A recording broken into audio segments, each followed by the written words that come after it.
Y vamos a adentrarnos, ya vimos el socioemocional, vamos a adentrarnos ya en el cuarto eje de la transformación educativa de compartir inteligencia tecnológica, con el que vamos a abordar ya no solo un concepto del futuro, sino obviamente una realidad que está hoy día y que nuestras decisiones pedagógicas, éticas y organizativas tienen que pasar por aquí.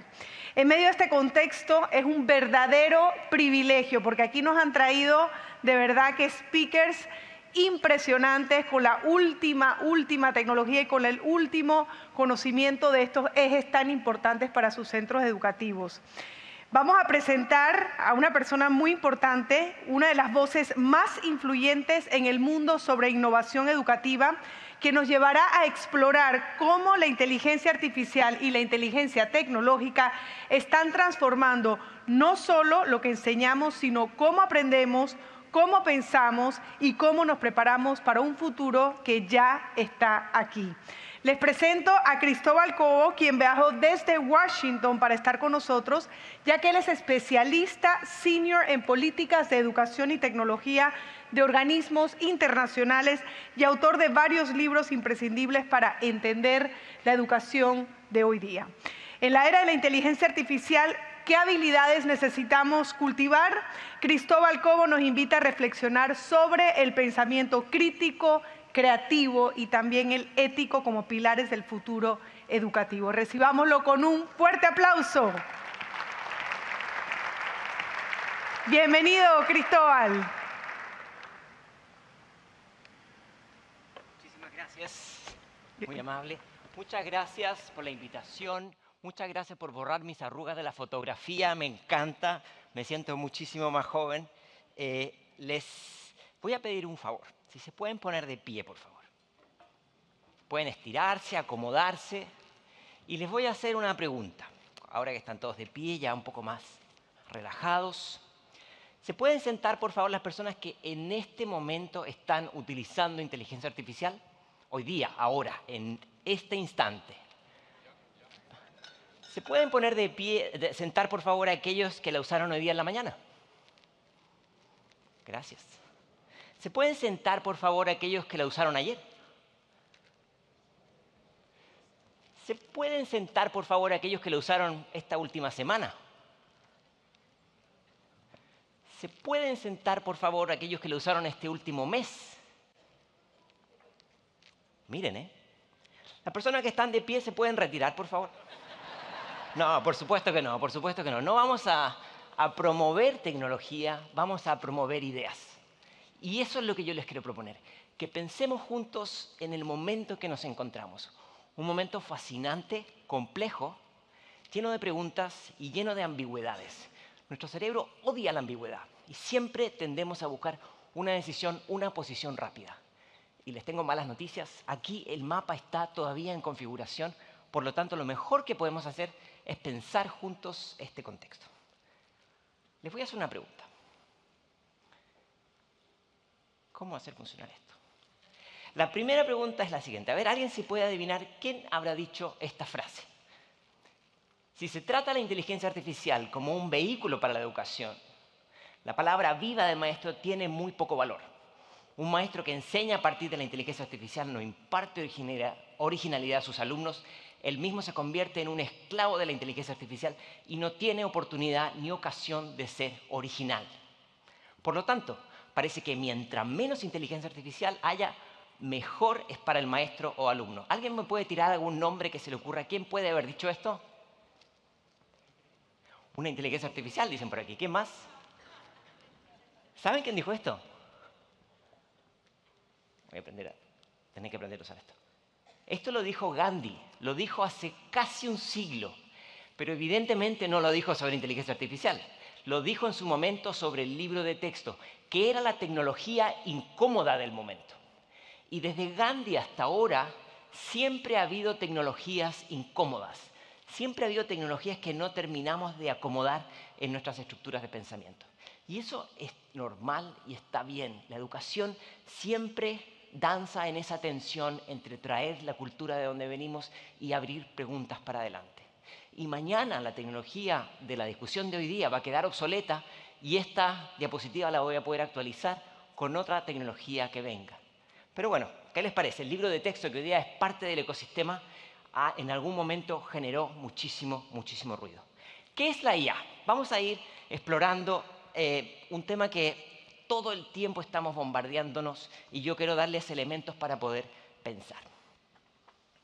Siempre que aprenda a utilizar esto. Les quiero contar una anécdota. Hoy día en la mañana me desperté temprano, me puse el tracker en el teléfono para medir cuántas pulsaciones, salí a correr, le pedí a Spotify que me pusiera un par de canciones, después me perdí, no sabía cómo volver al hotel y entonces puse el Google Maps, pasé por un montón de cámaras de vigilancia durante toda la mañana y después revisé el correo y un montón de spam fue eliminado porque el correo hizo su magia y después le pregunté al chatbot qué puedo hacer esta mañana con ustedes.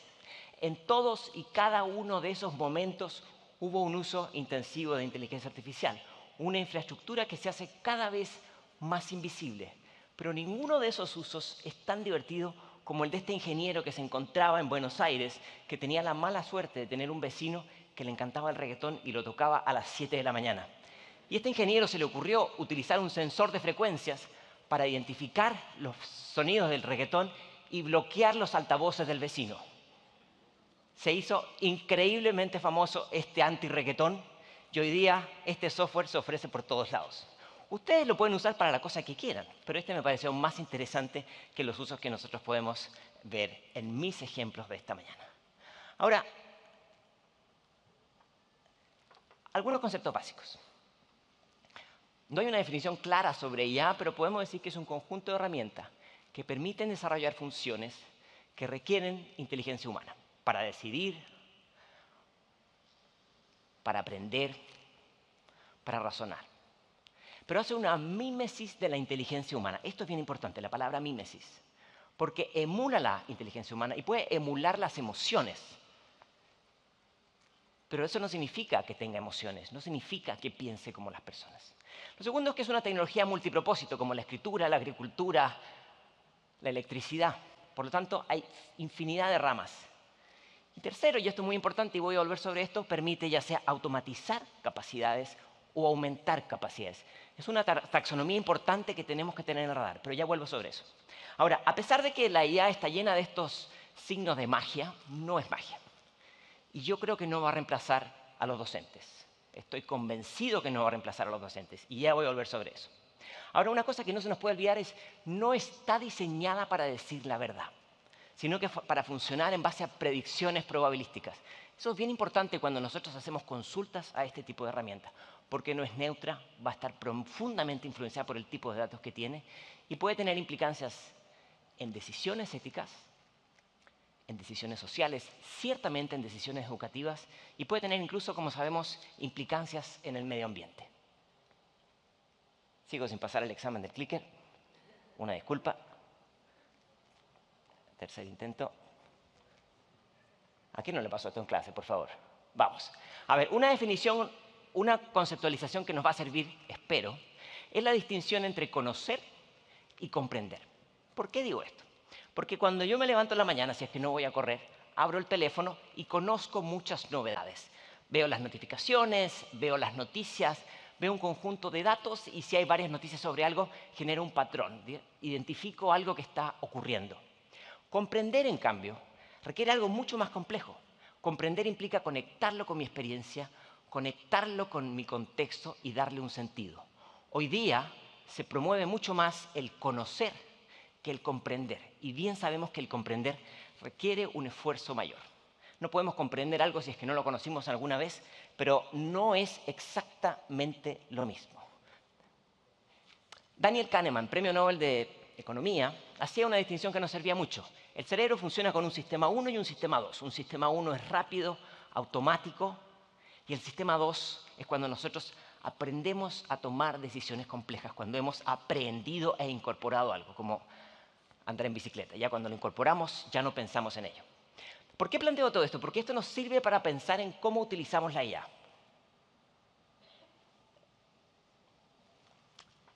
Hay usos de la tecnología que pueden ser solamente para este nivel cognitivo más superficial, que es como una herramienta. Por ejemplo, cuando yo la uso como un traductor o como un diccionario.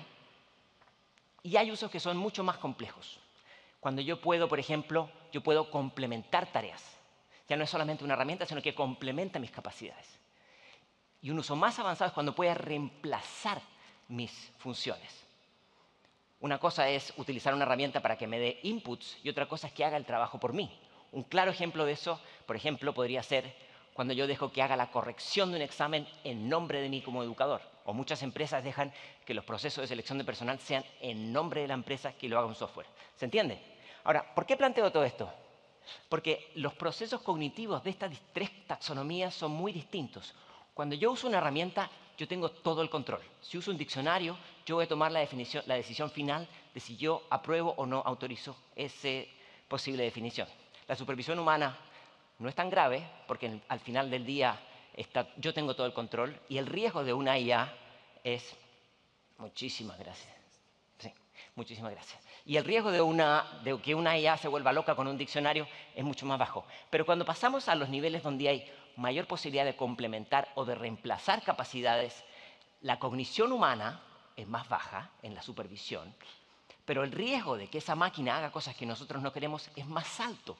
Por lo tanto, tenemos que estar más atentos en qué cosas delegamos. ¿Se entiende? Hay aquí un juego de transacciones que tenemos que estar muy conscientes cuando incorporamos este tipo de herramientas. No hay usos buenos y usos malos, pero hay reglas del juego que tenemos que entender. Este sí funciona perfecto. Muchas gracias. Y aquí hay muchas posibilidades para distintos públicos. Los profes pueden enriquecerse, y ustedes lo han visto con muchas de las herramientas que hoy día están disponibles, para preparar lecciones, para dar incluso sistemas de tutoría virtual o tutoría automatizada, o dar algún tipo de adaptación de contenidos o preparación de contenidos para estudiantes con necesidades especiales. Hay muchas cosas que el profesor se puede enriquecer. El estudiante evidentemente también hoy día cuenta con un tutor extra que le puede dar feedback el día antes del examen para poder prepararse. Y los tomadores de decisiones, los líderes, es decir, ustedes hoy día podemos automatizar procesos de planificación de selección de horarios, podemos generar alertas tempranas cuando hay que tomar decisiones, incluso para procesos de contratación de equipos o para automatizar ciertos procesos y reducir el tiempo y reducir el error. Todas esas son tremendamente interesantes oportunidades. Pero hay algunas cosas que tenemos que tener en el radar. Este gráfico de la derecha es un gráfico de resumen de la OECD, la Organización para la Cooperación y el Desarrollo Económico, que muestra que en los últimos 15 años ha habido un decrecimiento de los desempeños de estudiantes de 15 años y en adultos también, en ambas pruebas. Y en el mismo periodo, la inteligencia artificial ha desarrollado capacidad de predecir y de reconocer voz, sonido, rostro, imagen, mano, escritura y ahora de manera más reciente desarrollar un pensamiento más complejo. Entonces se empieza a poner interesante. Yo no creo que de aquí se lea que estamos más burros y las inteligencias son más inteligentes, las inteligencias artificiales. No, no va por ahí. Pero tenemos que tener una nota al pie que es bien importante y es entender que hay ciertas capacidades humanas donde estas máquinas pueden desarrollar desempeños iguales o mejores que nosotros. Ciertas capacidades humanas, no todas. Un claro ejemplo lo da Yuval Harari en su libro Nexus. Nos dice, una persona promedio puede leer 250 palabras por minuto. Si una persona se dedica toda la vida a leer, durante 40 años podría leer, 40 años leyendo sin parar, 2.600 millones de palabras, nos dice. Muchísimas palabras. 40 años le tomaría leer esa cantidad de texto. A un gran modelo de lenguaje le cuesta un par de horas. Es evidente que no funcionamos bajo la misma lógica. Pero yo no creo que pensemos en atajos, no creo que pensemos en, bueno, entonces todo tiene que automatizarse. Les voy a dar un ejemplo de un exceso de automatización. Un prestigioso colegio británico, Cottesmore, justo después que GPT lanza de OpenAI lanza su GPT 3.5 en noviembre del 22, ellos dicen una cosa bastante arriesgada. Dicen, vamos a tener ahora una IA que hace todo el trabajo de un equipo directivo. ¿No me creen? Miren un pedacito de esto. La inteligencia artificial ya está tomando decisiones en nuestras escuelas. En el prestigioso colegio Cottesmore, en Inglaterra, han nombrado a una IA como directora principal. How Artificial Intelligence, or AI, Una escuela de Inglaterra decidió nombrar a una directora no humana. La institución ha colaborado con desarrolladores de inteligencia artificial. This woman doesn't exist, yet she's the new head. Se llama Abigail Bailey y no es ciencia ficción, es una realidad. Abigail fue diseñada con tecnología similar a ChatGPT y su rol va más... Abigail. Esta noticia dio la vuelta al mundo por todos lados. Todo el mundo quedó espantado. Oh, bueno, el Colegio Cottesmore hoy día no tiene ni la más mínima señal ni el más mínimo vestigio de la señora Abigail, del experimento Abigail. Se dieron cuenta que se pasaron 2 pueblos en la planeación. Se dieron cuenta que no era tan buena idea entregar todo a esta máquina, porque los humanos tenemos una serie de condiciones que han sido presentadas ayer y hoy día de una manera maravillosa que las máquinas no pueden hacer. Pero este para mí es un claro ejemplo de sobreautomatización. Aquí les propongo algo. Pensemos, hagamos un ejercicio mental con estos 2 ejes. Hay tareas que ustedes y los docentes desarrollan que son eminentemente humanas, que no las puede hacer ningún software ni las podrá hacer nunca. Pero hay cosas que hacemos que son eminentemente aburridas, eminentemente rutinarias y son eminentemente evitables, ¿cierto? Lamentablemente ocupamos mucho tiempo o más tiempo del que quisiéramos en eso. Imaginen su día y imaginen cómo van diseccionando esas tareas. Y la IA puede desarrollar tareas que pueden automatizar ciertas funciones. Hay otras que no queremos automatizar y otras que a lo mejor podríamos complementar. ¿Se entiende la diferencia? Si yo tengo que hacer un reporte y el reporte es de datos que ya existen, puedo automatizarlo. Si yo tengo un estudiante o un docente que tiene un conflicto y hay que hablar con él o con ella, yo no quiero automatizar eso. Entonces, yo puedo pensar en qué tareas puedo automatizar, qué tareas puedo potenciar. Un claro ejemplo es cuando un docente entrena un algoritmo con contenidos académicos y puede generar una asistencia adicional para el estudiante, ¿sí? Pero es potenciar, no es reemplazar.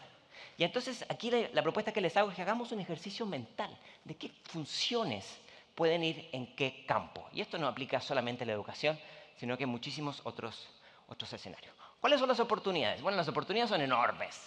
Aunque la evidencia todavía es mixta, asistencia a un coach, a un tutor, la asistencia a un estudiante, herramientas de personalización, herramientas adaptativas, sistemas de automatización de evaluación. Son muchas de las posibilidades que están sobre la mesa. Pero cada vez que pensamos en las posibilidades, hay que pensar también en los retos. Estas informaciones pueden ser no precisas. Hay muchas preguntas con respecto a la protección de la privacidad. Hay muchas preguntas con respecto a confiar más de la cuenta en los resultados que estas herramientas dan. Y también hay una pregunta que nos queda, ¿no? ¿Queremos que nuestros estudiantes pregunten a un software o pregunten a una persona? Entonces, el mapa es, como decíamos al comienzo, un poco complejo. Les propongo otra taxonomía. Así como conocer y comprender, ahora vamos a ver la diferencia entre automatizar y potenciar. A la izquierda van a ver un ejemplo de automatización. ¿Qué es esto?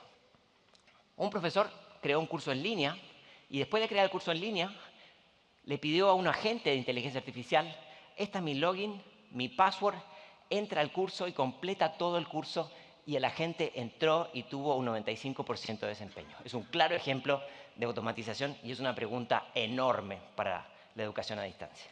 Vamos a ver un ejemplo no de automatización, sino de potenciar capacidades. Vamos con OpenAI. Hay un nuevo modo, voy a habilitar aquí en las herramientas, estudiar y aprender, capitales de Europa. Y en este caso vais a ver cómo el modelo ya no me da la respuesta, sino que me va a ayudar a cómo poder aprenderlas. Fíjate, antes de darte la lista completa, quieres todas las capitales de Europa como continente o solo de los países de la Unión Europea. Pues le voy a decir, estoy tratando de aprenderlas. Entonces, a partir de aquí, el modelo está preparado para ayudarme a aprender las capitales de Europa, no solo ver una lista. Pero dime, ¿qué ya te sabes? ¿Hay algunas capitales que ya tienes claras, como París o Roma, o prefieres que empecemos desde cero y poco a poco? Y otra cosa, ¿quieres ir por regiones? Europa occidental primero, o prefieres repaso tipo juego de pistas y tú intentas adivinar. Tú decides el ritmo. Es como un GPT personalizado, donde tú le das unas instrucciones de cómo debe actuar ChatGPT. Y en este caso le han dado un prompt de sistema en el que le han indicado que el usuario está aprendiendo y no necesita la respuesta directa, sino ayuda para poder aprender. Perfecto. Entonces, ya no hablamos de usar la IA o no usar la IA, sino para qué usarla. Y es muy interesante automatizar porque puede hacer procesos más eficientes, pero la parte más interesante en educación es cómo potenciamos capacidades. Y mucho de eso va a tener que ver con no dar la respuesta, sino de solamente acompañar el proceso. Les propongo el siguiente experimento. Le pedimos a un estudiante que lea un texto en clases y en la misma clase, a mano, a la antigüita, reflexione sobre el texto. Después le pedimos a 2 estudiantes que hagan el mismo ejercicio. Lean el texto y luego conversen y escriban sobre lo que han reflexionado. Cuando ya pasamos por ahí, hacemos lo mismo en todo el grupo. Toda la clase debate sobre las reflexiones sobre ese texto y lo apuntan. Y luego un estudiante discute con una IA sobre ese texto y finalmente se le pregunta a la IA qué conclusiones tiene sobre el texto. Y lo más interesante, comparamos los distintos resultados y nos damos cuenta de que estas herramientas tienen posibilidades, pero hay muchas cosas que no ven que nosotros vemos. Ese ejercicio, la prueba del blanco, como dicen en los detergentes, es tremendamente importante porque nos ayuda a entender las zonas ciegas de estas herramientas. ¿Se entiende? Y esto no es ni para defenderlas ni para criticarlas, sino que es para entenderlas, que es lo más importante. Ahora, quiero mostrarles un experimento que hice. Y me voy a bajar del escenario para que cada uno haga el ejercicio de imaginar cuáles de estos tipos de usos podrían ser de utilidad o no. Es un experimento de 2 minutos que podría hacerse con cualquier texto. Vamos a verlo. Vamos a hacer un demo utilizando IA. Vamos a la página del Ministerio de Educación en Colombia, vamos a buscar la guía metodológica de evaluación anual de desempeño laboral, que es aquí. Yo la subo a GPT y le pido que me haga un resumen breve de esta guía y sus principales usos, pero que me lo escriba en lenguaje MarkMap. Es un lenguaje muy sencillo que las máquinas entienden.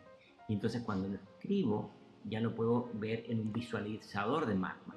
Entonces, como pueden ver ustedes aquí, me dice cuáles son las fases del proceso, cuáles son los usos de la evaluación, y me simplifica mucho el aprovechamiento de este documento. Después lo puedo llevar a Gemini.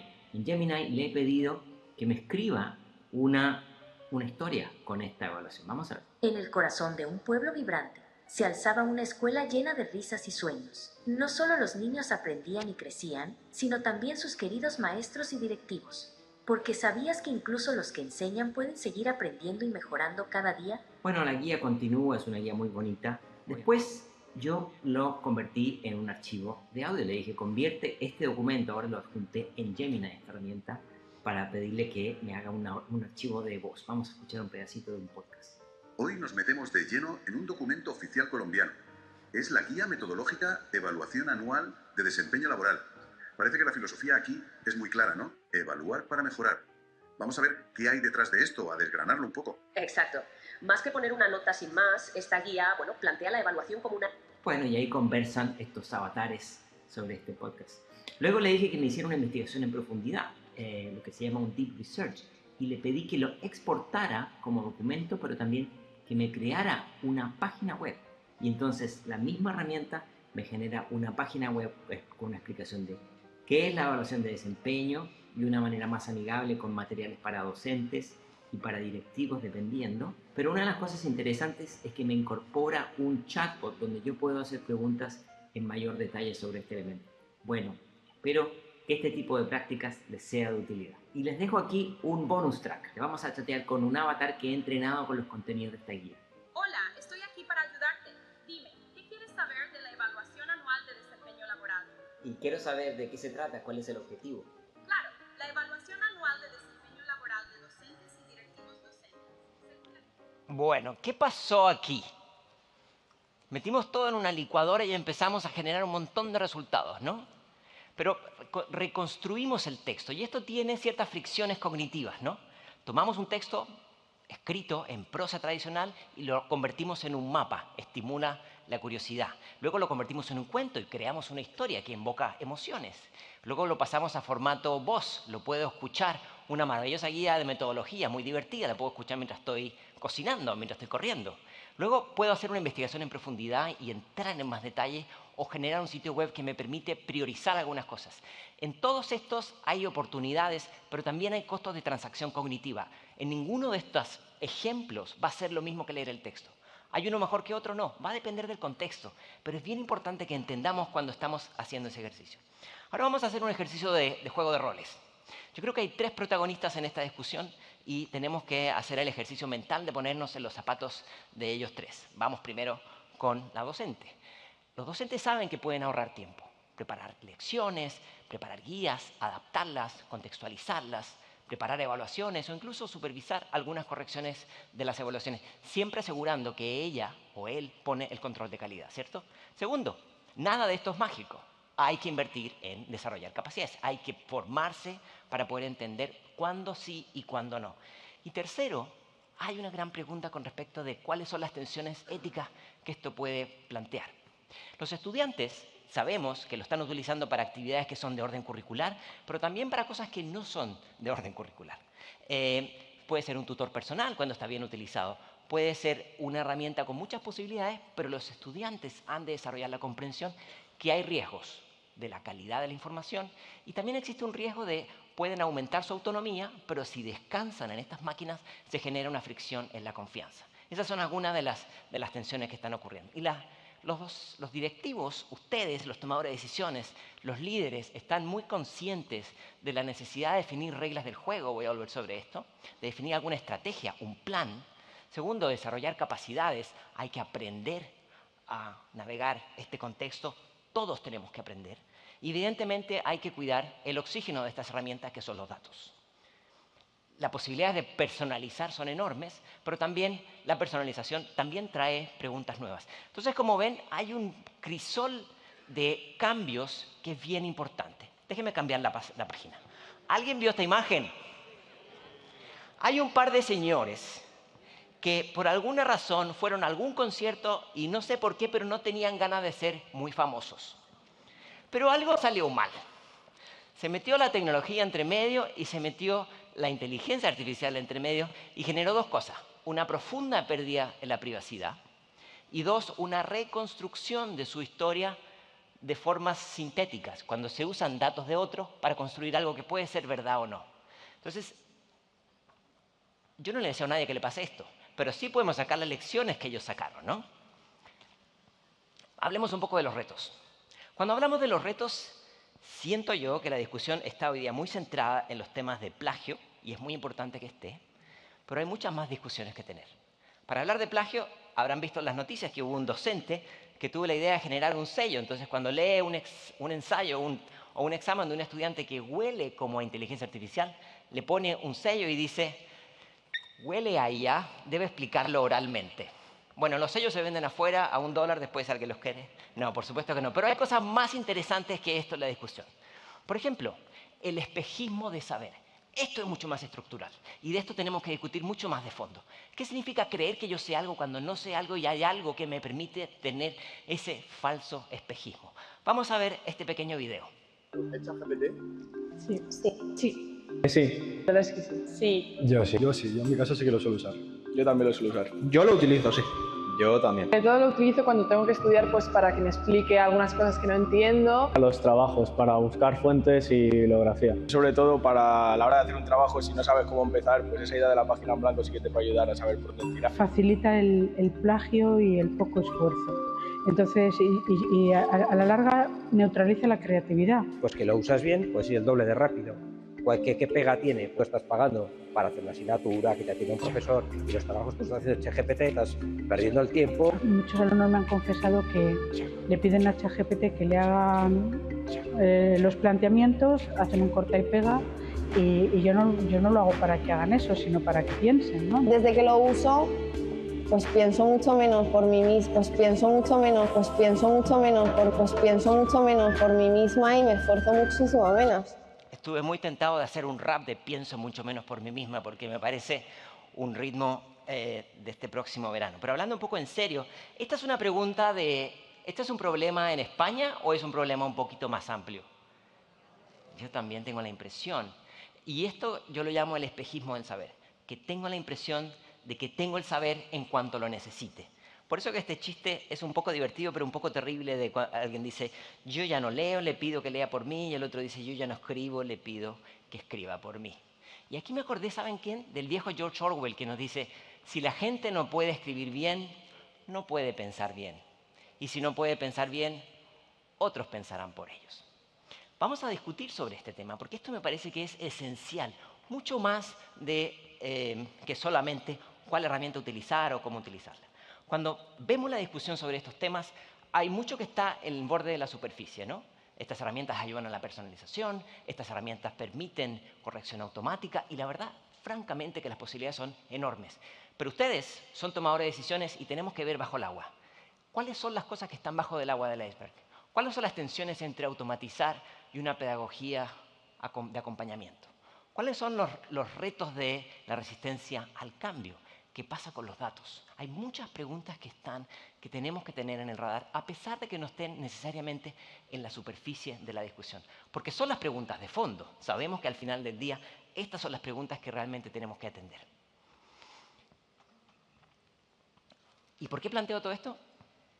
Porque vivimos en un mundo que está desbordado de información y no sabemos cómo manejar enormes volúmenes de datos. Nos despertamos a la mañana y nuestro correo está repleto de solicitudes. Vivimos en un mundo de infoxicación y entonces tener tipos de herramientas que nos ayudan a reducir esa carga es tremendamente seductor. Pero hay un riesgo. Cuando yo tomo decisiones en base a un sistema de datos, la calidad de los datos va a decidir en la calidad de mis decisiones. Y si un sistema de datos tiene datos imperfectos, mis decisiones no van a ser necesariamente las más apropiadas. Y hay otro factor que lo representa esta campaña de Brasil muy buena, que se llama la radicalización de los algoritmos. Y básicamente plantea algo que no se discute suficiente, y es los algoritmos están diseñados para complacerme. Los algoritmos están diseñados para decirme, sí, estás en lo correcto, sí, qué listo eres, ¿no? Y entonces yo puedo caer en un eco de solamente pensar que yo en este espacio estoy en lo correcto. Si yo desarrollo evidentemente un pensamiento crítico, voy a poder cuestionar cualquiera de esos resultados que se dan a priori. Por ejemplo, si alguien pregunta si se puede fumar durante el embarazo y una IA te dice sí, por ejemplo, 2 a 3 cigarritos diarios, no se debe fumar, ¿cierto? No se puede fumar, a pesar de que el algoritmo me diga una cosa. Entonces lo que tenemos que al final del día es pensar en ciudadanos inteligentes y tremendamente críticos. Y aquí hay dos tensiones. Una, que esto es tan seductor que genera cierto nivel de dependencia. Una dependencia médica, pero la tentación de utilizarlo. En la mañana todos mostraban cuánto lo utilizamos en nuestra vida por esta ayuda de la descarga cognitiva. Pero también tenemos que pensar en lo enorme y bellamente diversos que somos. Y si todas nuestras decisiones pasan por este filtro, esa diversidad va a quedar mermada. Y el otro tema que creo que es importante tener siempre en el radar es la sobreexplotación de los datos. Ahora vamos a hablar de los datos en un minuto y va a haber muchas pistas para pensar sobre esto. Pero también hay ejemplos de malos usos. En la provincia de Zhejiang se les ocurrió hacer este experimento de cámaras de reconocimiento facial que predecían si un estudiante estaba poniendo atención o no. Y lo más terrible de eso no era eso, sino que mandaba un reporte en tiempo real al padre.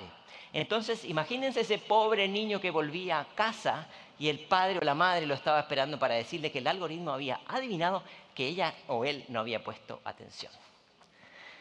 Ahora tengo una pregunta. ¿Cuántos de ustedes cuando usan alguna de estas herramientas le dicen buenos días, gracias o por favor?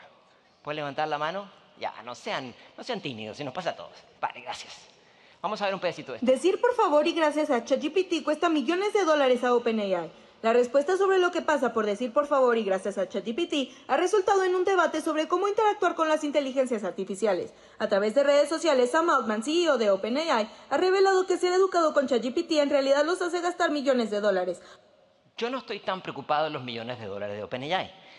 Estoy más preocupado de cuál va a ser nuestra relación con máquinas, donde nosotros podemos llegar a generar cierto vínculo, cierta complicidad y podemos dejarnos manipular, ¿no? Esto lo hizo de manera maravillosa Mary Shelley hace 2 siglos, cuando una materia inerte se convertía en Frankenstein. Nosotros hoy día podemos generar ese vínculo y en algunos casos se está generando, especialmente en edades más tempranas, cuando están formándose el carácter. Es muy importante tener esto y que esto sea parte Decir por favor y... Perdón, eso fue mi error. Que esto sea parte de la discusión que tenemos que tener en clases. Ahora, como estas máquinas son muy influyentes, algunos filósofos nos dicen que vivimos en una época de hiperpersuasión. Porque se han hecho muy sofisticadas. A alguien se le ocurrió, ¿qué hubiera pasado en la historia si en otros momentos de la historia hubiéramos contado con la tecnología que tenemos ahora? Vamos a ver. Buenas, gente. Estamos aquí viendo cómo va la pirámide. Aún faltan unos bloques, pero está quedando guapísima. Dejad like si queréis el tour por dentro. Buena, gente. Aquí estoy, listo para darlo todo en esta arena. Hoy toca pelea de verdad. A ver si salgo vivo. Esto es lo que nosotros tenemos que desarrollar. Una higiene informativa.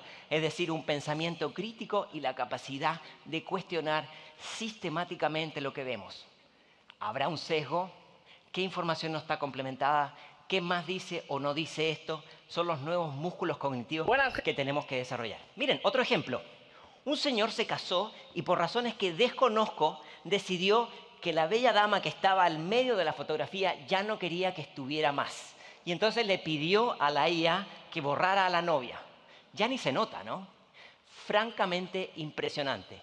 Entonces, ¿qué estamos viendo? Estamos viendo máquinas que son muy fáciles, muy diestras para reconstruir la información y que se hace cada vez más difícil de detectar cuando esa reconstrucción está lejos de la realidad.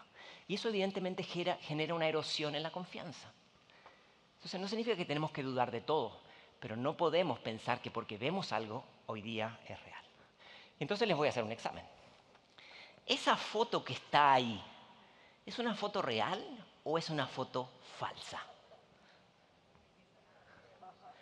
Ustedes han visto rostros toda su vida, así que su cerebro está archientrenado del paleolítico hasta ahora.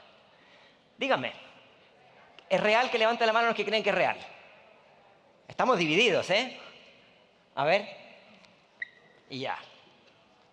Bueno, no pasamos el primer examen. Vamos al segundo. ¿Esta es real o falsa? Que levanten la mano los que crean que es real. Era real. Yo sé, su rostro es especial, pero es real. Tercero y último. ¿Esta es real o falsa? ¿Real? Que levanten la mano los que creen que es real. Un montón de manos. Es de ella. Bueno, yo también reprobé el examen, no se preocupen, pero esto implica que tenemos que reeducar nuestras capacidades. Entonces lo que hemos visto hasta ahora son un montón de retos, un montón de riesgos, pero aquí viene algo importante. No todos los riesgos tienen el mismo nivel de importancia o el mismo nivel de consecuencia. Y entonces lo que podemos hacer, en vez de caer en la paranoia, que no nos sirve, es hacer un mapa de riesgos y pensar cuáles son los riesgos que pueden tener implicancias más serias y cuáles son los riesgos más probables. Y con eso hacemos un diagrama donde podemos tener más claridad de qué cosas priorizar. Porque si solamente listamos riesgos, nos vamos a inmovilizar. Y nosotros tenemos que tomar decisiones. Y este tipo de ejercicios, que no hay que hacerlo a puerta cerrada, sino que con la comunidad educativa, nos puede beneficiar en este contexto. Ahora, aquí queda un elefante en la habitación. ¿Cómo desarrollamos un alfabetismo en inteligencia artificial en este contexto? Las habilidades digitales no son suficientes. Tenemos que desarrollar, como vimos en estos pequeños ejemplos, otras capacidades. Las investigaciones nos muestran que hoy día las personas con bajos niveles de alfabetismo en inteligencia artificial tienden a irse en los dos extremos de la curva. O tener miedo o pensar que es magia. Y no hay que tenerle ni miedo ni pensar que es magia. Hay que analizarlo desde una manera crítica, entender sus oportunidades y sus riesgos, ser capaces de contextualizar, ser capaces de adaptarlo a los espacios educativos y, por sobre todo, pensar de manera crítica, cuestionar. Mi propuesta es que lo pensemos en 3 estadios. Estadio número 1, entender de qué hablamos. Entender que estas máquinas no son diseñadas para decirle verdad, que estas máquinas son ciegas con respecto al contexto. Aprender a utilizarlas. No todas, priorizar. Ustedes tienen la suerte de tener Santillana que los acompaña en esto. Entonces, bueno, aprendemos a probar las máquinas que nos parecen más relevantes. Y luego, tremendamente importante, aprender a evaluar. Aprender a hacer la pregunta. ¿Y esto qué lo dice? ¿Qué más lo dice? ¿Por qué lo dice? ¿Y qué es lo que no me dice? Parece un trabalengua, ¿cierto? Son las capacidades que tenemos que desarrollar. Aquí hay un acrónimo en inglés que se llama DEAL, pero en castellano suena más divertido, se llama DALE, que es desmitificar la IA, no es magia. Estimular la agencia y la autonomía en la forma de pensar. Poner el centro en la pregunta ética. Y por último, la L, en este caso en castellano, de alfabetismo, de siempre preguntar de dónde salió, qué lo dijo, qué más lo dijo, qué sesgo puede tener, a quién beneficia y a quién perjudica. Antes de pasar al bloque final, quiero hacer una pausa un poco en serio, un poco en broma, de lo que algunos están empezando a llamar la Asociación de Adictos a la Inteligencia Artificial. Hola, soy Clara. Hola, Clara. Estoy acá porque hace 6 meses que no puedo parar de usar el chat GPT. Cada vez me cuesta más pensar. Cuando venía para acá le pedí que me haga una imagen de cómo sería mi hijo con mi pareja. Ni siquiera tengo pareja. ¿Qué? ¿Ahora también se pueden crear imágenes? Bueno. Gracias, Clara. Yo el sábado tuve una recaída. Me dolió mucho la cabeza. Y le pregunté al chat si podía hacer una ACV. Ana, recordá. Un día a la vez. Burro. Mirá, la verdad, yo no tengo mucho para decir. Tampoco sé qué hago acá. Solo vine porque me lo recomendó ChatGPT. Yo ayer googleé. Muy bien, Ana. Yo escribí algo esta semana para ustedes. El peligro de ChatGPT es que nos dice todo lo que queremos escuchar. Confíen más en su intuición, trabajen en su creatividad. ¿Querés que te lo pase en versión más reducida para tus pacientes?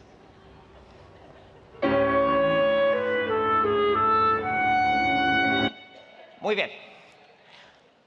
Entonces, bloque final. ¿Qué hacemos ahora? Ya vimos las oportunidades, vimos los retos, la entendimos un poco, vimos todos sus matices. Aquí la mala noticia es que no existe una receta. No hay un camino exclusivo. Tenemos que hacer camino al andar, como decía la canción. Pero podemos construir una ruta de navegación en base a 3 niveles. Primero, planear. Pero antes de planear, tomar una fotografía, entender, mapear, reconocer cuál es la situación. Los docentes lo utilizan, cómo lo utilizan, para qué lo utilizan, qué no utilizan. Vamos a tomar una fotografía en alta resolución de la situación, un diagnóstico. Después podemos planear. Y luego de que planeamos, implementamos, monitoreamos y corregimos. Déjenme hacer un ejercicio rapidísimo, intelectual con ustedes. Vamos a sumergirnos en el iceberg, este iceberg que veíamos en un primer momento. Mi invitación primero, el lunes, cuando vuelvan a casa lleno de ideas, es que quienes se animen digan, vamos a hacer un equipo dentro del colegio, un equipo multidisciplinario, con distintos perfiles y especialidades para generar una agenda de trabajo. Vamos a armar una estrategia o una política de un uso responsable, transparente, que defina los marcos, dónde sí, dónde no, o qué preguntas tenemos que explorar. Y luego, eso no puede ser un documento que se duerme en un cajón, sino que hay que comunicarlo y discutirlo. Primer paso. Segundo paso, como veíamos, hay que desarrollar nuevas capacidades. Todos nosotros y todas las profesiones hoy día están aprendiendo a discutir dónde sí, dónde no, para los equipos que son parte de nuestra institución y los que vienen también. Muchas instituciones están poniendo ahora esto en sus términos de referencia.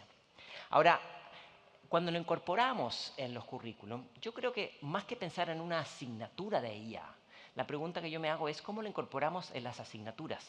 De una manera crítica, no significa que tiene que incorporarse para todo y en todos los contextos, pero podemos preguntarnos si estas herramientas suman y en qué medida. Y vamos a armar comunidades, vamos a discutir sobre este tema, vamos a compartir directivos con directivos, directivos con docentes, colegios con colegios. Estamos todos en modo aprendizaje. Tercero, vamos a asegurarnos que haya reglas claras con respecto a la protección de los datos. Hacer este mapa de riesgo yo creo que nos puede servir. Y como plantea la Comisión Europea, dividir entre los ciberriesgos que hay que cuidar y los riesgos que no son aceptables. Un buen camino es definir un jardín seguro de herramientas que nosotros consideramos que son las apropiadas para empezar. Yo creo que aquí gana el que desarrolla más madurez, no el que usa más tecnologías, ¿se entiende? Y de la misma manera, dar pautas de cómo atender cuando hay usos indebidos. Y por último, y pido disculpas por decirlo, hay que pedir ayuda de los especialistas en las reglas del juego. No digo que hay que traer abogados a los colegios, no quiero terminar la charla diciendo eso, pero tenemos que asesorarnos. Queremos traer gente que nos ayude a entender qué pasa con la propiedad intelectual de los materiales que utilizamos, qué pasa con la protección de los datos de los niños, cómo cuidamos para que esto se utilice de una manera transparente, pero que la protección no quede de lado. Esas son algunas de las cuestiones que yo creo que podemos explorar y luego podemos verlos en más detalle en el taller de la tarde. Y les quiero contar una anécdota antes de terminar. Cuando yo estaba preparando esto, tenía enorme cantidad de material para compartirles. Tenía mapas de monitoreo de evaluaciones, tenía las evidencias de la Universidad de Stanford, tenía los marcos de competencia de UNESCO, tenía los marcos de competencia de la Comisión Europea, y yo decía, si les presento todo esto, uno, me van a odiar, y dos, la charla va a durar 100 horas. Y entonces me di cuenta que estaba pensando con una cabeza pre-IA, y se me ocurrió hacer lo siguiente. Metí todos los documentos en un escritorio en línea, les puse un chatbot y los dejo para ustedes. Después deciden si quieren leer los materiales o no. Pero tienen una herramienta donde pueden consultar todos esos materiales de manera independiente o agregada. Pueden generar un video, pueden generar un audio, lo pueden convertir en una guía para discusión. Ustedes deciden. Ya lo dije al comienzo, utilizar este tipo de herramientas no es lo mismo que leer. Es una función distinta, pero no utilizarlas, me parece, deja un un vacío que creo que nosotros queremos llenar y no queremos que lo llene otro. Estimados, como decía Whitehead, las civilizaciones avanzan al ampliar el número de operaciones que podemos realizar sin pensar en ellas. Bienvenidos a esta era. Vamos a trabajar juntos para seguir explorando. Muchas gracias.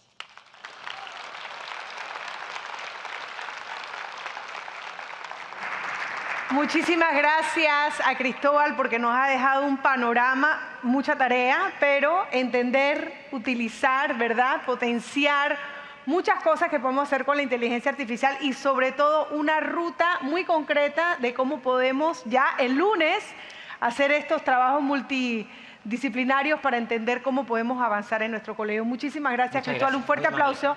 Antes que te nos vayas, vamos a hacer las preguntas, pero quiero enseñarles también un video y nos acompañas aquí, Cristóbal, por favor, de Claro Enterprise Solutions, su subsidiaria de American Mobile. Es líder mundial en soluciones de tecnología y ciberseguridad, comprometida con la innovación, excelencia y, por supuesto, la satisfacción al cliente. Veamos el siguiente video de Claro y venimos con las preguntas.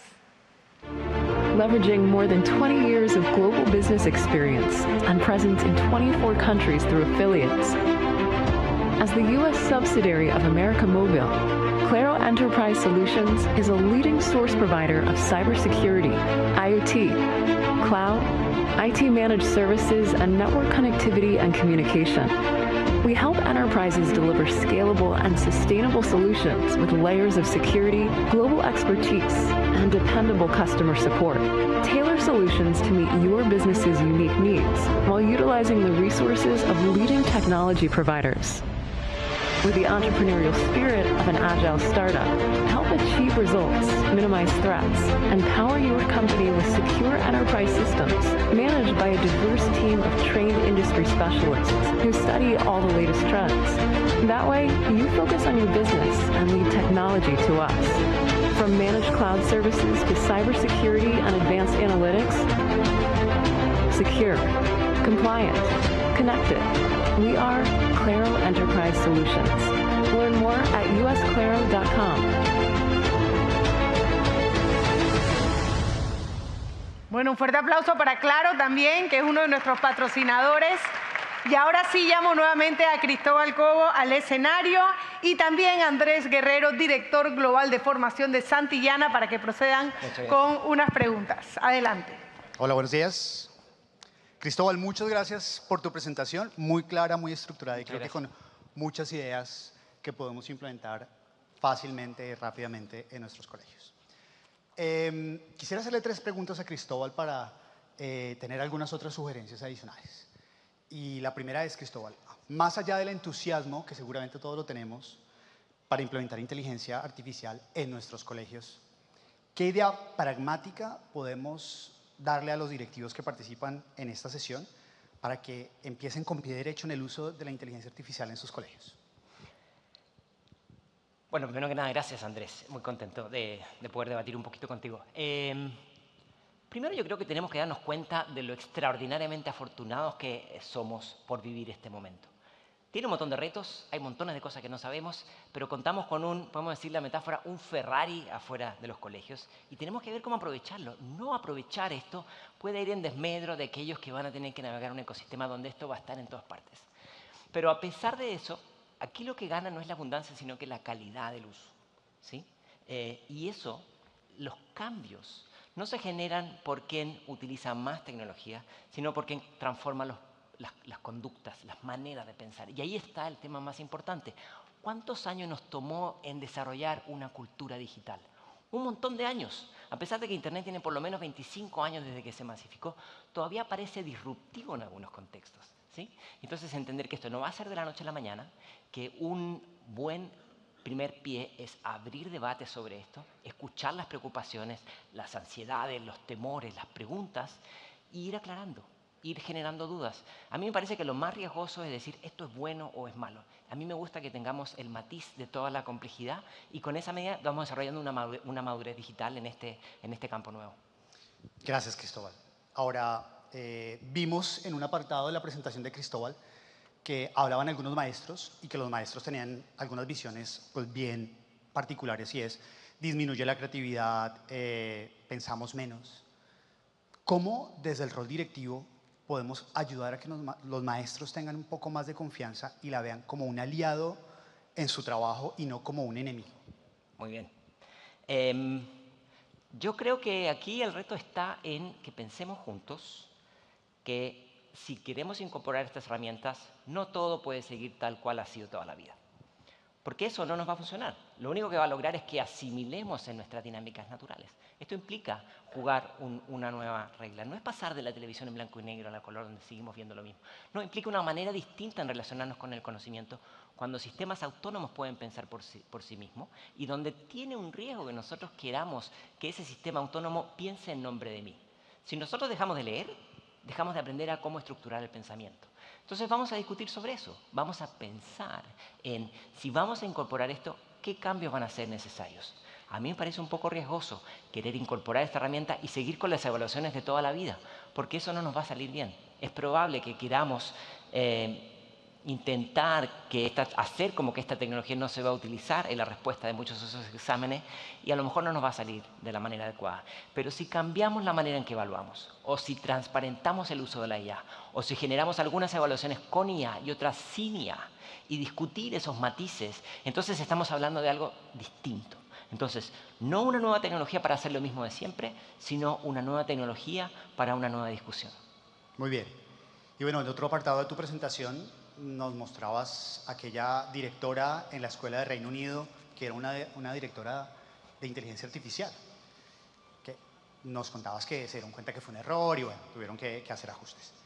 Hablando de errores, ¿cuál es el error más común que estás viendo que cometemos las escuelas al implementar inteligencia artificial? Si te lo tengo que resumir en 2 palabras, para mí son los atajos cognitivos. Es decir, cuando dejamos de tomar decisiones por nosotros y dejamos que sistemas externos tomen decisiones, ¿no? Algunos jóvenes dicen, en algunos estudios recientes nos dicen, siento que GPT me cambió la vida, pero siento que me rompió el cerebro. Ahora ya no puedo mandar ni un correo de 2 líneas sin preguntarle a GPT. Entonces, bueno, esto demuestra que es una tecnología tremendamente seductora, nos ayuda en muchas cosas. Lo primero que tenemos que hacer es yo les propongo que hagamos lo siguiente, hagamos un ejercicio de pensar cuáles son las decisiones que yo descanso con estas máquinas y cuáles son las decisiones que no quiero descansar en estas máquinas. Ya hacer ese ejercicio cognitivo va a ser bien importante y luego podemos reflexionar. ¿Qué cosas yo hice con estas máquinas que a lo mejor no me generó los resultados esperados? Y entonces vamos a promover ciudadanos que son digitalmente hábiles, pero también tremendamente críticos con respecto de cuándo sí y cuándo no. Y si esta respuesta no les gusta, déjenme buscar en GPT y les doy una mejor. Bueno, ya hablamos un poco del rol directivo de los maestros. Ahora te quiero hacer una pregunta con respecto a los estudiantes. Y es, ¿qué señales crees tú que deberían alertarnos cuando un estudiante ya no está desarrollando esas capacidades o, como lo decían los directivos en el apartado de la presentación, pensando por sí mismos porque están tercerizando sus procesos de aprendizaje a la inteligencia artificial? Bueno, a mí me parece increíble que estemos hablando de esto porque esta tecnología no tiene tantos años, ¿no? O sea, nosotros hablamos de la pandemia como un gran milestone en nuestra vida y eso pasó después de la pandemia. ¿Y qué significa ahora que estamos formando estudiantes que reconocen de manera abierta, no pienso mucho menos por mí misma, como decía esta chica en Madrid?